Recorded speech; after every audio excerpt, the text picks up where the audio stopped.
Bill, did you not go live on YouTube? Because I keep refreshing the page and it says waiting for Bill. Oh, there we go.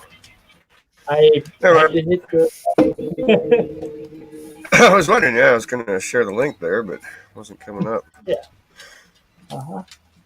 Well, we're live now. All right, there we go. Thank you. You're welcome. And you're right. We were talking by chat earlier, and Google hasn't been producing too many patents that are really worth reading lately.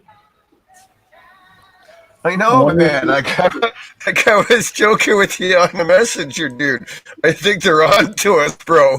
We've been writing about them too much. They're like, okay, these guys keep writing about this shit. Don't put any more up. That's it. We're not filing anymore. You know, they've had it with us, bro. The title needs to include convolutional network or neural network, and that'll keep them from writing about them. Yeah. But yeah, last couple of weeks have been horrible, man.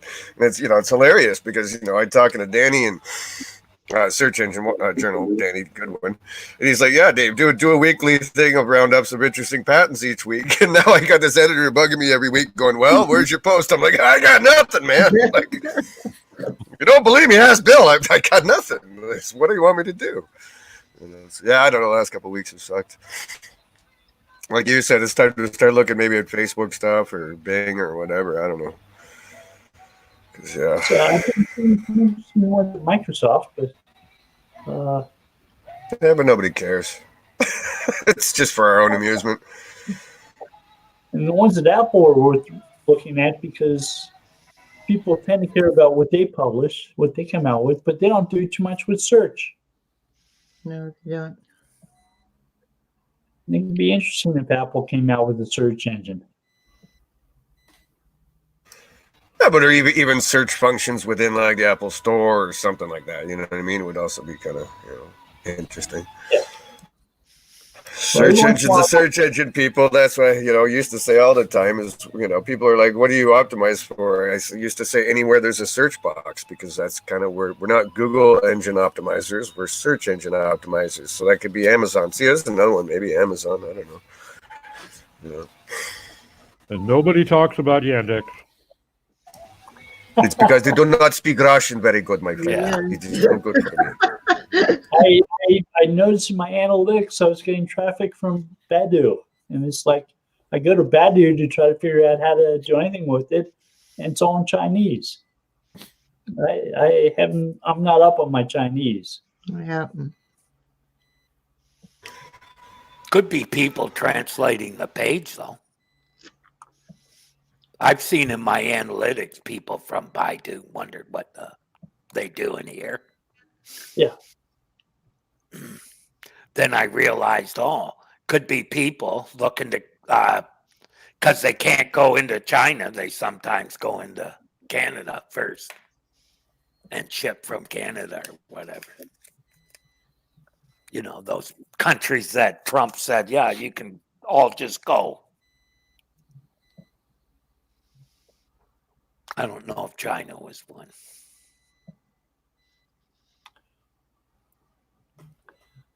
I'm not quite sure what games he's playing with them, with the tariffs and all. But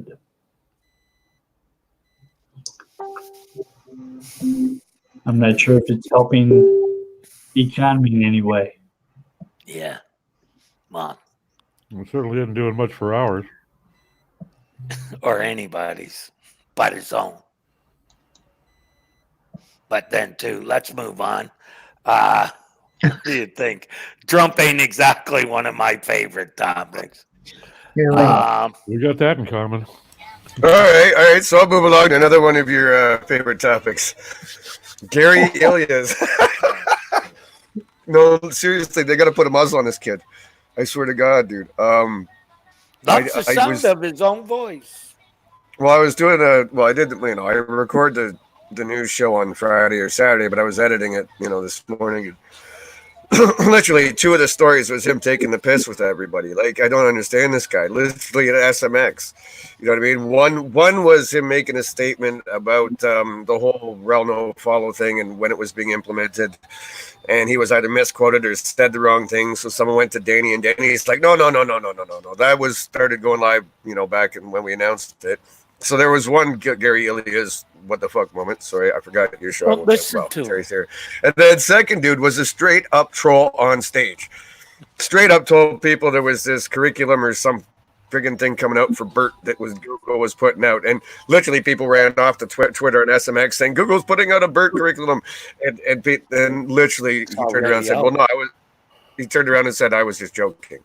No, he like a course, like for SEOs. But he straight up just trolled everyone on stage at SMX.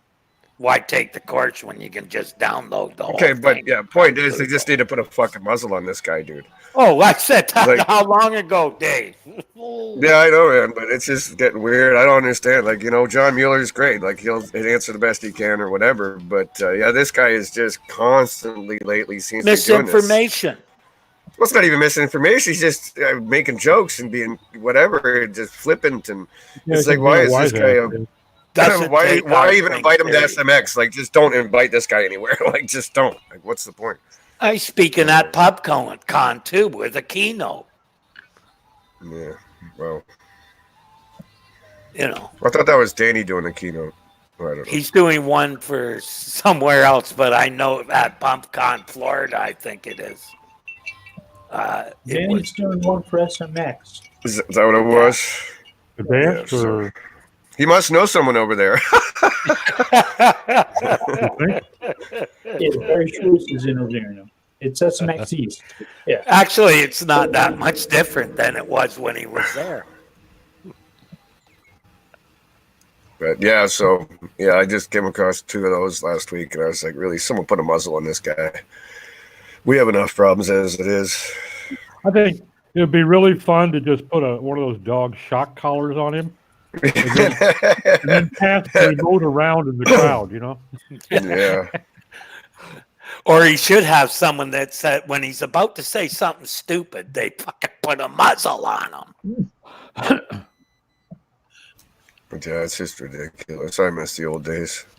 He was also the one someone quoted as, telling us that that Google doesn't measure expertise, authority, or trust. Yeah, but but then he told other people that authority was links, or that the predominant of it was links and citation, but they're still trying to measure expertise. But if you think of this in a positive light, I guess that back in the day, Matt would say something, and depending if it suited an SEO's worldview, they'd call it bullshit, or they'd say it's legit. Depending if they believe, agreed with what he said. This guy's getting to the point where you just don't believe anything he says. So at least we know what to do with him. It's like okay, just shut everything off. I'll plug my ears. So, I don't know, man. That guy's irritating. So Google does publish some stuff to the blog that often makes sense. I don't mind the Google blog, to be honest, or the Inside Search one. That blog's good as well. I like that one. I actually they do some really good stuff over there. I have both. I have one of them RSS feeders like us old fellers have, and I follow that. So. All those should be part of your SEO future proofing. That's how you find out what they're doing, where they're going. I don't want to know where they are now. I want to know where they're going. Yeah, exactly, and that makes you sustainable. And I think those blog posts get reviewed and vetted too, so you don't get as many stupid remarks there as you're going to see on the page. Or not at all, dude. No. It's I was going to say, I think it's written by engineers and stuff, Doc. Yeah. So there's no Gary or John Mew in there, really. So they're not trying to amuse us. They're trying to actually tell us something, understand something. I think, I've said for a long time. Yeah. Go ahead, Bill. When there's a new blog post from somebody who I don't recognize, I'll look them up in LinkedIn. And then I'll look them up to see if they have any patents. It's become standard. Your own version, that's the Slosky EAT, right? What people have to understand too is when from those Raiders guides, you're not actually learning SEO. What you're learning is what Google wants people to see on your site when they come from Google. For instance, like if you read the Raiders guide, it said they wanted people to be able to tell your expertise from right on the page, from your bio block that says you're a doctor, links to a biography. And they don't want you to have to, a user to have to search to determine expertise. It should be front and center. Like, here's the guy who wrote it. Click here and learn more about the guy, right? When I looked at that Systrix, the worst sites were the ones who had no author at all on them because there was no way to tell what expertise was. So the quality raters guide are what Google hopes people will find on websites that are ranking highly. Right. And also, they're not the algorithms that Google uses to get those websites to rank highly. They're measuring the quality for the user, not for, for the actual quality of the search algorithm, more about what the user gets. Right? So a patent that talks about quality sites for Google might say that we look at the queries that people perform looking for certain sites. If somebody performs a query that's on a certain topic and they include like the domain name in that query, we know that they're thinking that domain has an expertise in that topic. So that's one way they might determine whether or not a site has expertise by what a searcher does to try to find the site. Yeah, like latest financial news, Forbes, or you know what I mean, something like that, or latest financial news, Wall Street Journal. Right. So that's why building brand helps your SEO. That's why making your domain prominent in some way. Right.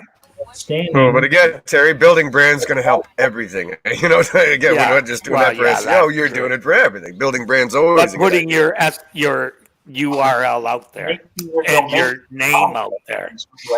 Oh, but again, it's like, you know what I mean? I'd see an uptick in navigational queries to a site. I'd go to the client and say, did you guys do some offline marketing somewhere? 9 times out of 10, that's what it is, right? Like, they had an ad on TV or they had something in a major publication, and all of a sudden there's all these navigational queries come in. I mean, you could always see those kind of in your analytics. Well, not as much these days, but.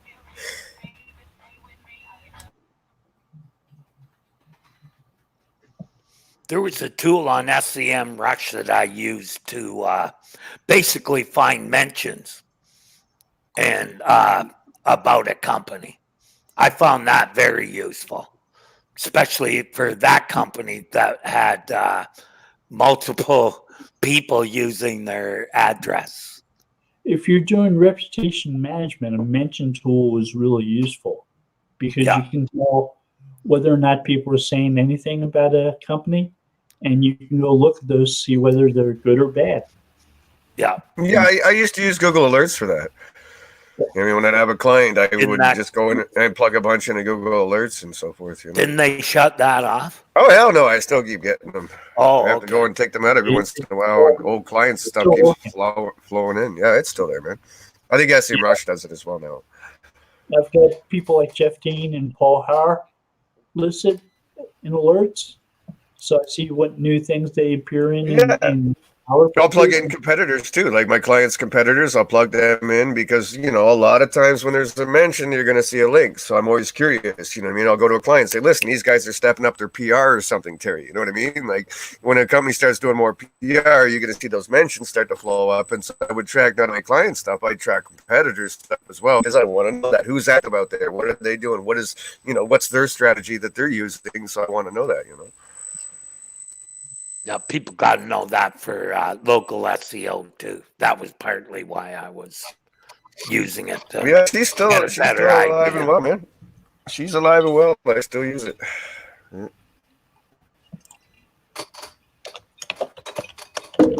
Hey, Bill, today I saw in one thread on Facebook, I saw keyword density and LDA in two different comments. Man, I was making use of my gifts today, boy. Double like, trouble. But it was even the guy even put in latent Dietrich allocation. He didn't even put LDA. He put the whole thing in there. I just gave him a LOL and a GIF, and went, it's like really. So there was some discussion of word count as a ranking signal on Twitter. That was the one, dude. Oh, see, that's exactly what this. Oh, that's right, because someone had a post about that. But that's exactly, it was a Facebook group, and that was exactly the conversation was, longer posts, better, shorter, word counts. That's what it was. The one guy was like, longer articles have better chance for higher keyword density. I was like, what? And the other guy just put in LDA, and I was like, oh, for fuck's sake. And John Mueller was not in this lifetime. Those are the kind of questions I loved. The best answer I ever heard, Dan Thies, somebody asked him, how many keywords should you use on a page? At least Dan's one. Answer? At least one. Yeah, that was in one of our hangouts. That was one of our podcasts before we did video. Was Dan Thies? Yeah, someone asked him that. Yeah, well, at least one. Oh man. Oh. But yeah, but again, back in the day, I met enough people that had one or two sentence pages, but it answered a very specific question, so it worked, and it used to rank. I think it was Steve Garanser had a couple examples of that. So more is not always better. The one I saw was like articles of 3,000 words get more shares. And I was like, let's measure coincidence. 3,000 word articles. Well, one cheeky bugger in the thread I was reading, he put, well, you need at least 10,000 words. It'll work better. Go do it. 10,000, okay. Well, I might as well keep them busy if they're going to ask stupid questions, keep them busy writing. 10,000. Studied 19 million blogs and found that articles with more than 2,000 words tend to rank higher than other articles with less than 2,000 words. And they get more shares because, 19 million. Right. Yeah. I remember, I don't know, 5-6 years ago, it was 1,500, I guess. So now we've upped it. Yeah, the people selling the service are writing longer posts now, Dave. That's all it is. Speaking of Search Engine Journal, I was just checked by Twitter this morning, and this article came up from Lauren Baker saying the best keyword research tactics for 2019. I went over and said, "Hey, Danny, when did we get a time machine, bro?" He was like, "Oh, it was an auto tweet. I'm sorry, I'll fix that." I was like, all right, we're going back to the future. Is keyword research dead? I think what we call keyword research is dead. Doesn't mean anything anymore. Other than prioritizing your work. I mean, I think it might to spammers and people of that nature, you know what I mean? But what I've been doing tends to focus around concepts and semantic baskets of phrases, things like that. I don't really look at keywords. So. And also, it's not even how Google ranks sites anymore. They don't base them on how many times they match the phrase and the other stuff. No. We've gone from phrase matching to concepts. Yeah, well, things not strings. Things not strings, right? So Hummingbird and whatever. God, what's Hummingbird? 2013 now, I think, something like that. Jesus. 2013, yeah. Yeah. Yeah, was it? Yeah, I think so. Yeah. So yeah, I don't know, man. But again, there's still that subset of spammers and people that are just trying to create blogs for the sake of trying to, spam certain query spaces. So I guess they still use it for volume and stuff. Well, if they and again, Terry, even then, Terry, I might look at a base thing for volume and what have you, right. Prioritization.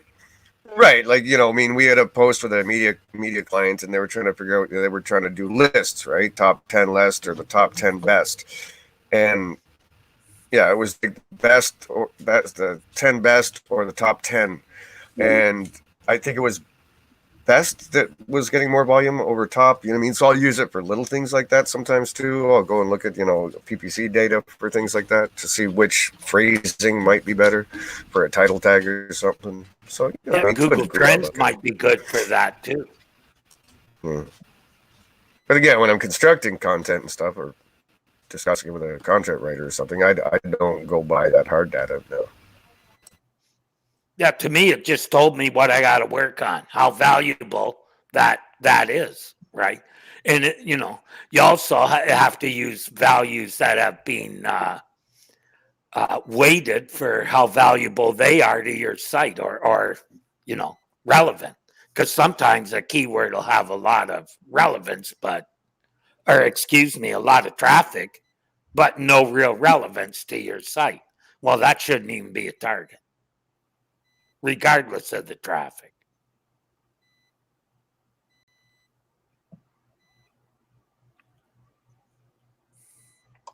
It's like an Office Space one, huh? Right. There was some, didn't bother. Do you guys use Answer the Public when you're putting stuff together? It's worth looking at. Yeah, I mean, I've toyed with it here and there. I don't think I really use it per se. It's almost like a secondary tool or metric or suggestion thing I might look at, but I don't like plug it in and say, go do that. Like, Oh no, what I like to use it for is I look at the phrases that come up, and because a lot of it's based on the preposition. So, you may get the same question just with a different preposition. But I do like to see, because when they show up in the list as opposed to the big circle thing, when they show up in the list, they're ranked by frequency of what people use for search. And I do find that helpful as a guideline for what to put in content. I like looking at the people also ask questions in search results. I think that's becoming a big part. And also, I think SERP out, Dave, analysis has become really important. Yeah. Because sometimes ranking number one, you're 3 scrolls down the page before you actually get to that number one ranking, because of the 4 ads, the featured snippet, featured snippet, and then questions. And as they click those questions, it's dynamic and it makes more questions. Next thing you know, they've spent 5 minutes on the page and haven't seen your link yet. You may have a carousel in there. Yeah. Yeah. To me, that was one of the best parts of SEMrush's position tool. It's the only one that I had any faith in how they were managing that SERP. To the point that you actually had to, if you wanted to really get an idea of how a client was doing, I did my position checking with local turned on and local turned off, because it made a big difference when you turn the local off.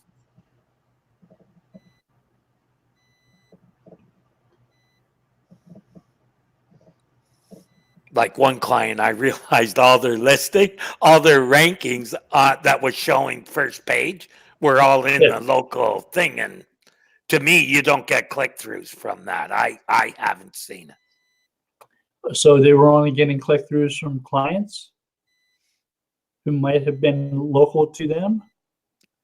Oh, yeah, because of the business they were in. But what I meant is, when you have it, I realized that your goal should be to get into the top 10 in the organic, that the local people don't seem to click into the website. They go to the GMB, not to the website. Tiny.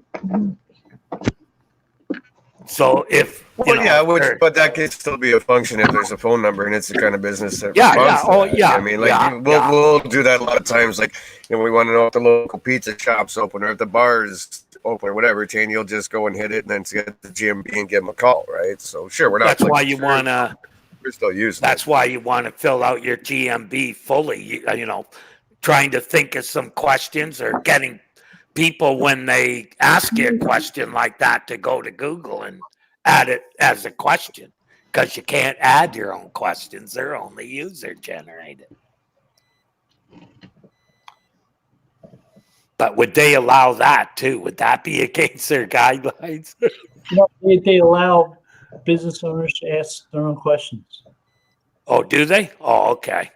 I know if you tell someone to go, they look and review your, give you a review.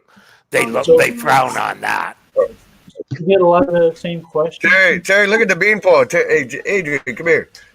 See that beanpole now, dude? He's taller than me now. This guy. Yeah. No. I noticed he's growing like a weed. He's hitting that age. Eh? I know, Pretty man. soon you're going to have to watch it. He's going to be able to take you. He's determined to get a job too. He went to the old folks home behind us and Put him applied to for work. a job there. Put him Hey, to he work. went to apply. He went to apply there for the kitchen. He needed to do this food handlers test and course online, and Oh, that's he was in the top 3 percentile. Man, he was like 98%. He missed one question or something. So Yeah, that's a pretty straightforward test. I did that. It's not something you want to make a career out of, unless you want to live $10 an hour for the rest of your life. no, he's going to college for computer science in the fall. Oh, that's what I mean. Get him into our business. He's following dad into the geek world. So Yeah. So does that mean he's potentially got a job at the place? yeah, In the back it's like the reason I brought up. Sorry, he just came by and said that day had just called him back and said to call him in an hour. So it's looking good. But he goes out. He's old school dude. He goes out and shovels snow whenever it snows. He's got like 5 or 6 people that call him every time it snows. And during the summer, he's just constantly.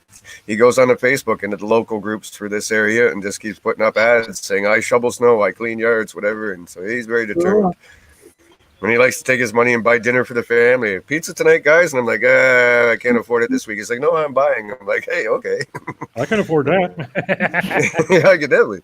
No, he's very motivated. So I guess that's, you get self-employed parents. I guess you get kind of like that maybe. I don't know. Cool. Entrepreneurial. Yeah, he's got the spirit. So I like it.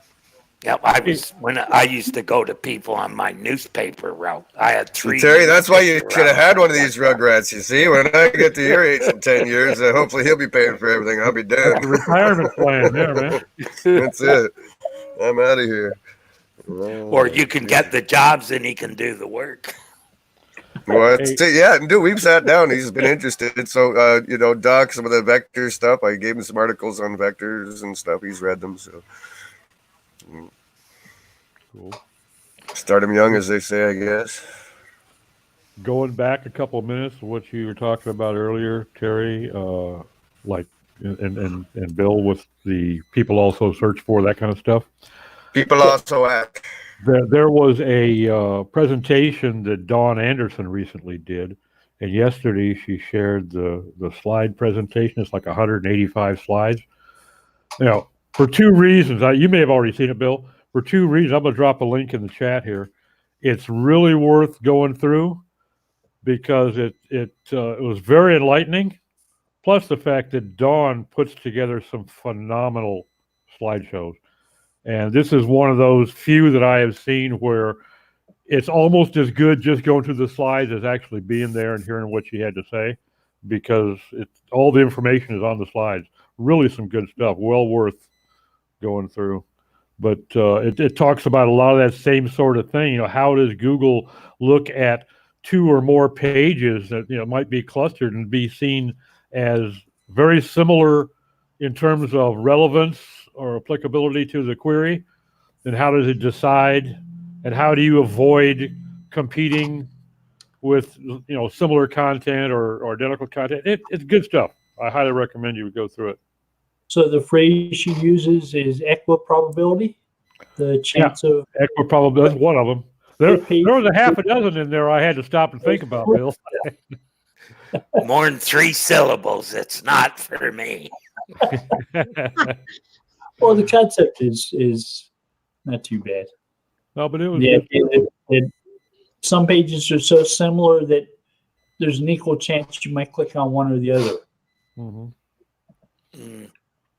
And what to do when that happens to make sure people click on the one you want them to.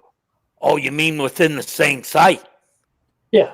Oh, okay. Now it's clear as mud. Okay, now I got it.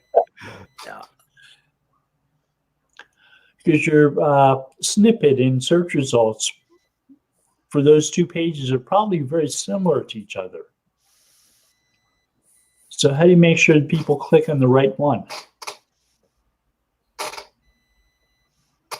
By not putting a snippet in one of them. That could doesn't always actually stop help, Google. though. That could actually help, though. Well, making choices of different titles, different meta descriptions. Right.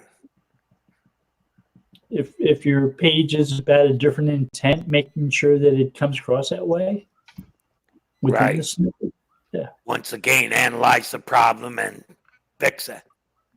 Yeah. Hey, Dave, I don't believe you made a trip there. You filled your glass and not mine. I got the same damn glass even. Well, brother, if you want, I'll make 2 next time, okay? Not for me to argue such a request. I'm more than happy to. Hell, I'll roll Terry joint while I'm there, too. No need. No need. I always got one in the ashtray. Oh, boy. Canada. Is there a game tonight? I have not been paying attention. You got your sweater on, so I'm assuming there was. That's how I know. That's how I know. If Terry's got the sweater on, means we got a game. All right. Kind of light week, isn't it? Like Ottawa and No, there's Dallas 4 games this week. No, I meant just competition. The teams are lightweight, but that's what I meant. everyone's Yeah, that's giving what I us a problem these days. Yeah, well, Before everyone's eyes gloss over, we'll move on. So there was another update over the weekend, eh? Oh, shut up! That's every week. As a guy who does the goddamn news show, I swear to God, every week it's like I'm ready to. I love Barry, but I always bust his nuts with this stuff. Was there a big local update? Was there a big update on this? Oh, just stop! Just no. Okay, like 12 people see some movement, or one of these stupid temperature tools freaks out, and everyone's talking about updates. So yeah. And I don't really care, but you know what I mean, Terry, because we all know that there's constantly updates, and so really, unless they're going to talk about it as a core or something, you're just watching what's going on with your clients, and if you've done your job right, you're usually going to go up or stay steady. So I don't, I've never, had a client that just tanked from something. It just doesn't happen. So I don't care. Everybody that watches that shit, though, everybody wants to be the sailor up in the crow's nest that hollers land ho, be the first guy to spot something and write about it. Or there are people, if I was doing certain things, I'd be watching that like a hawk. Well, if you were doing certain things, sure. Yeah, if I was doing certain things, that gives you a reason to watch that stuff. Yeah, if you really want to know what Google's up to, just go hang out at Black Hat forums or something. Those guys notice every little thing. But my thing is, that, if this stuff is affecting you, then you got bigger problems than the update. That's right, yeah, because you're sitting on a knife's edge. Well, that's it. You're sitting on a knife's edge. Yeah, don't worry about a knife's edge with what you're doing. So, if you are really that sensitive to every little fluctuation, you might want to look at your strategy. Well, yeah, that's what needs to be updated, your approach to SEO, not to algo. You should learn SEO future-proofing. When somebody asks me on Twitter, have PBN stopped working? It's like, have they ever worked? See, this is what I'm actually asking you that because literally everyone in my circles knows not to ask me these kind of questions because it won't end well. So I really don't get those. Yeah, but there's people that are in circles where they swear by these things until they get everyone, in crap. And then, they disappear and come back with another, gimmick. But, it's whether Are you doing sustainable SEO or are you doing that other stuff, which shouldn't be called SEO? It should be called spamming. Well, in some circles, that's exactly what it's called. Of course, if you're not doing SEO, you're spamming.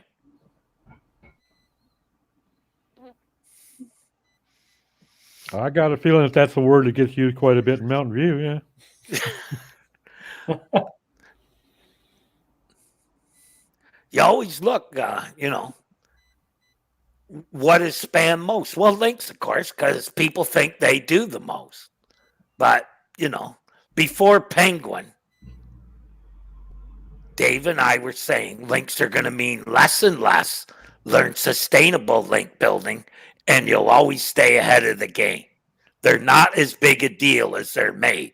The days when you can rank just by getting links, I think they're pretty much gone. Yep. And I would even go so far as to say, the days when you cannot rank without at least one link are also gone. Because we've seen instances where linkless pages did actually manage to rank at least short term.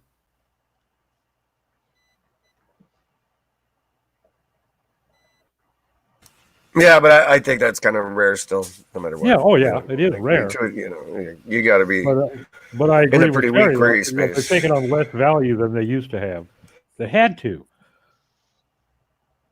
I don't know. I found if you had just a few links, right, all from the right sites. That's it. I think you don't need numbers. It's people should look at where they are, not the numbers. Right, and that's it. Because to a client, you know what I mean? I work with, obviously, I operate, so I work with clients that don't actively do a lot of link building for the most part. And I think between manual actions and penguins and stuff over the last 10 years, that approach, like you're saying, has died off. And so that's why you almost need less, or like you're saying, more authoritative ones, and even non-link citations, something you and I used to talk about. You know what I mean? Do you want an href fully, juice passing link from no name blog, or do you want a non-link citation about your brand from the Wall Street Journal? I'm taking the non-link citation every time, because I used to make the joke that we think of links as hrefs, but I think of links in a semantic link way, meaning that your name or your company or your entities are being discussed by a prominent or trusted source or location as well. It doesn't need to have an href on it, necessarily. To me, when I talk or think link building, I think of semantic links or entity links, things of that nature, and it doesn't always have to have an href on it, at least for me. Sound like a local SEO. Well, yeah, that's what I specialize in. That's what I do. I drop the bombs and that's it, boys. For local SEO, that's huge, because a lot of times being mentioned without a link is, being on this board or that thing, it helps a lot if they're authority sites. Well, and keep in mind, like, it's still debatable because of all the confusion Mr. Gary and Mr. Danny have been throwing around. But part of the whole change to the rel stuff, like the rel UGC, the rel no follow, and all this other stuff, they have talked about using no follow links as a potential hint for ranking factors, and so on and so on. So we don't know if that's in play, going in play. It was all supposed to come around March this year, so we'll find out if anybody's gets a bump for it. But it also makes that joke of we're seeing some movement and fluctuations in the force. Well, how do you know they haven't just tweaked something like that they're using? Okay, let's tweak these no follow links a bit as a ranking signal. So you don't know, and it's just pointless for people to keep trying to guess, because I don't see the point of publishing some news that there's movement in the force when we have no clue what it is. Come back to me when you know what it is, and if you can't figure what it is, just don't talk about it. Just go back to work. Go do what you do. If you're doing something, you went up, keep doing it. If you did something and went down, stop doing it. Like, why we need to report on things we don't know, I don't get. That makes no sense.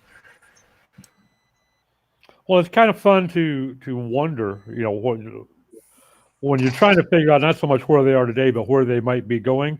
One of the thoughts that came up to me when they first mentioned this new rel structure was, is this something that just makes it easier for them to, when they have a link that's UGC or that's a standard followed link, do they have now a different scale? If it's a link that they're not just counting, do they perhaps really want to go back to trust? Maybe, Doc. Maybe it goes back to trust. That we think you've got crappy UGC links, but because you didn't stand up and declare them, does that make you a less than trustable site? Who knows what they use it for? Who knows? Or the fact that it's a UGC link, so we're only going to apply, let's say, pick a number out of your ass, 40% of its potential value versus 85 or 90%. Sure. It would make. But I've long been the opinion that they're deciding what they want to do with links, regardless of what. That's right. I don't give a shit if it's a rel. I don't give a shit if it's a disavow file. I don't care about any of that. I personally don't think they're going to let SEOs control the link graph at any point in time. I think for a long time now, they've decided what the hell they're doing with it. So to me, when I see this stuff, I'm like, okay, is this some sort of, they want to see what you do with it? Are you implementing it? Or are you letting the cowboys go wild on your UGC site? It's almost to me like a trust thing. You know what I mean? Like, are they, to think that you put in something in a disavow file by mistake that's a good site, to think that Google's going to say, well, we're not going to count those links because he told us so. No, fuck off. Come on. I don't see that. I just don't see it. Yeah, I've never believed that disavow meant that if it had value, you'd get value. All you're really doing is saying, I'm not sure of this, so I'm telling you, I know about it and I'm watching it. That's what they're looking to see. Because for them, a big part of it is, are you maintaining your site? It was one of the things, dude. I told you about when we used to talk to Matt and stuff all the time over email. And I asked him, I said, dude, if a client or somebody comes to me, or if a site I'm working with gets in trouble with like a manual action, if we've been up on top of the disavow month after month, will that play into any kind of reconsideration stuff? And he said, yeah, that history of that will show that you're trying to stay on top of stuff, and that would play into it. So again, is this a test for us? Because that's what I think it might be. Because really, are they going to trust us with the link graph? I don't think so, but that's just I think those attributions were total misdirection. That wasn't focused at all. The movement from directive to a hint was more important to them, and the fact that they can control what passes PageRank and what doesn't pass PageRank without breaking any promises to site owners that have labeled links as no follow. Well, just to be on the safe side, like to me, if they had strictly followed the no follow, then they broke their own link graph because literally everybody used it. Just to be on the safe side, air for caution. Literally every major site just started implementing it site wide, and they broke their own link graph. I could see how they just finally went, okay, bad idea. Yeah, it was a bad idea back in 2005, and they made up for it by changing them from directives to hints. Yep. Yeah, I think that's. They want to know if you're managing your UGC. If you're managing your UGC, then you're putting that rel tag in as UGC, and they can say, okay, anything these guys, they're making an effort. It's not like they're just letting us people run wild. Now, I think if you don't change it from no follow to UGC, they're not really caring too much. No, because they realize people aren't going to spend sometimes thousands of dollars to make a change like that. That's not really going to make much of a difference to things, one thing or another, other than help Google manage their shit. Well, UGC is something that I'm not likely to use anyway, because I don't let people leave links on my site. They can look at sites like Wikipedia, which turned all links into no follow automatically, and say, we don't think some of these should be no follow. They're providing excellent citations to back this entry in Wikipedia. Yeah. Let's pass page. You'd have to be pretty dumb to think that, Google's gonna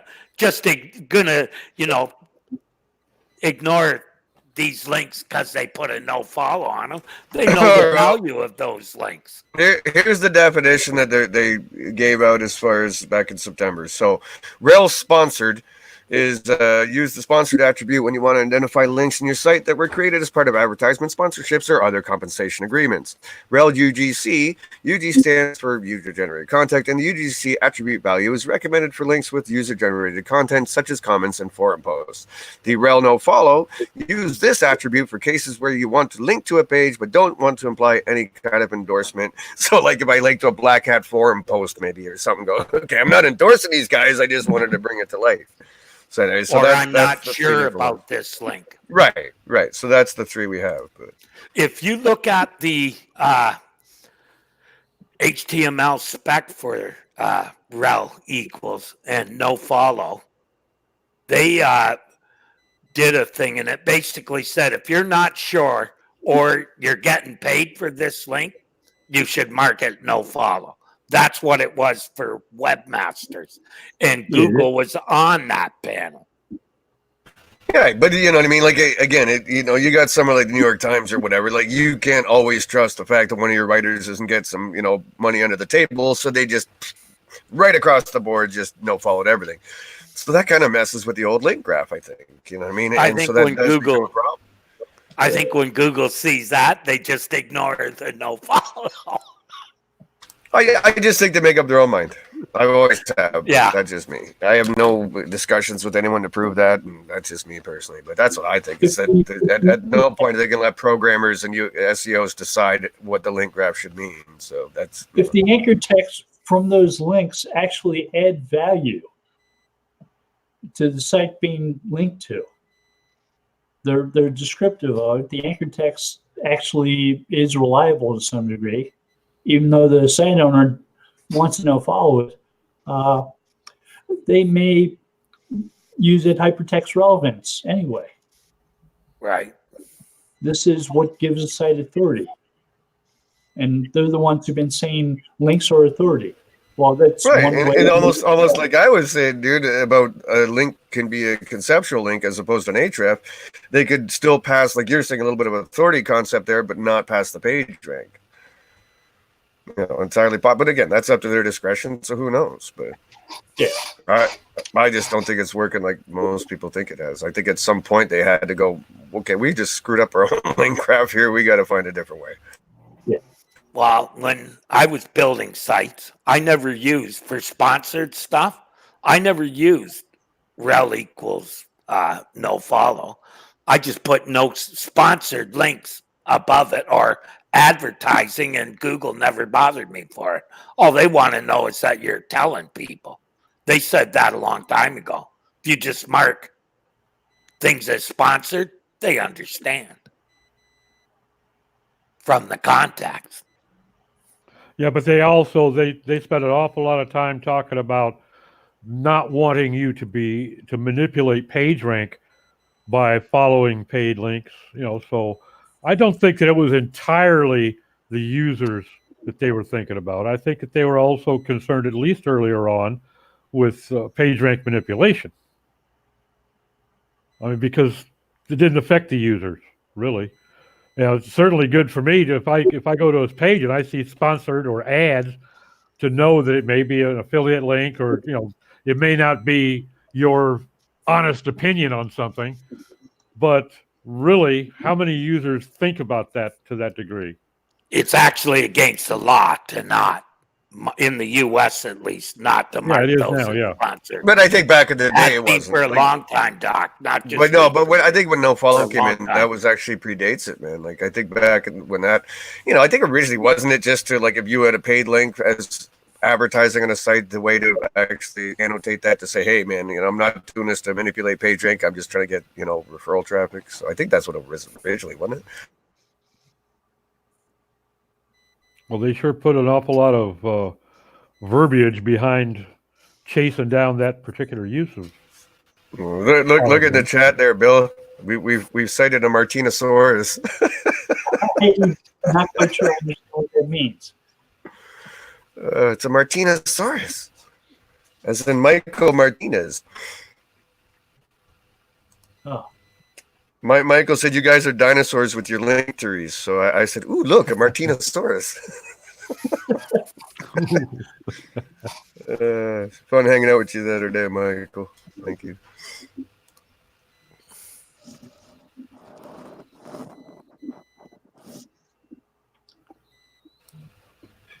Oh, and I've analyzed your YouTube channel, Bill, and I got some advice for you. Just you're obviously not you're putting out the right information, so just let you know. Hat tip. Oh, here we go. Have I said learning and link yet? It's my hat tip to.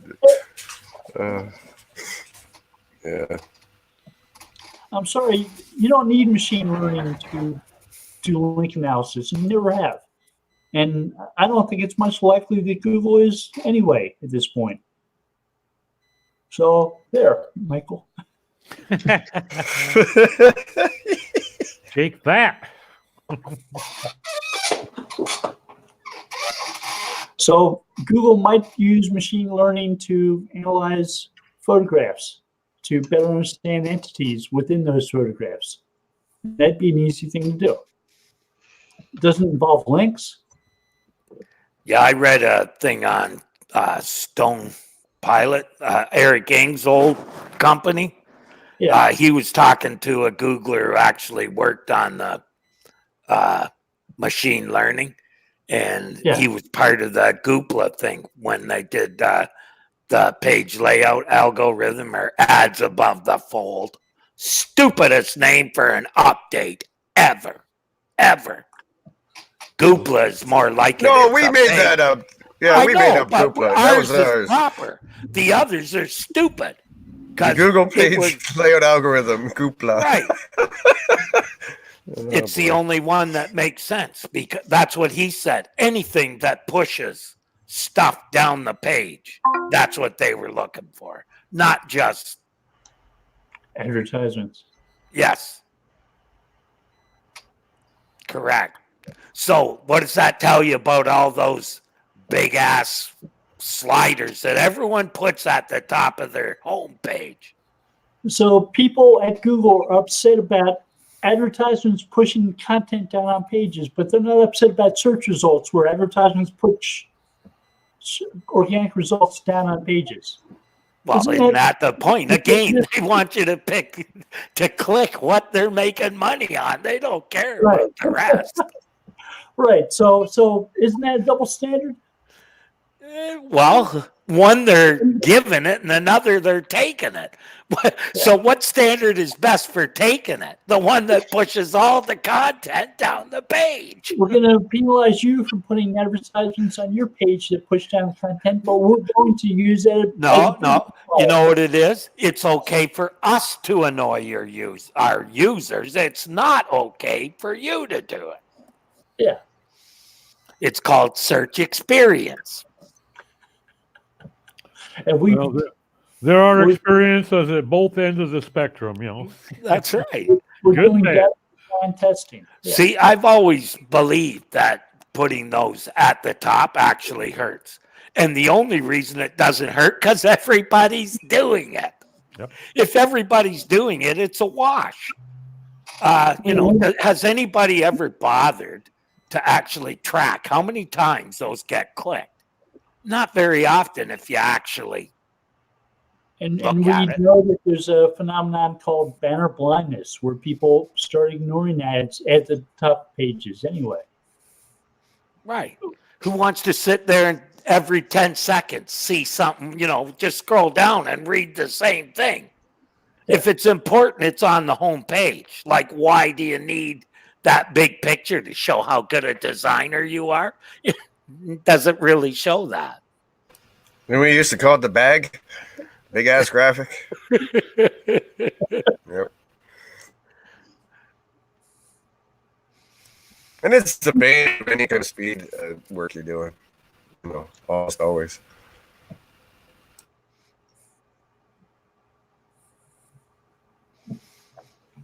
That's why on those sliders you should put code in so you know when they're being clicked. In your Google Analytics. Look at your goals and see, was this used to reach it? Or was it even clicked?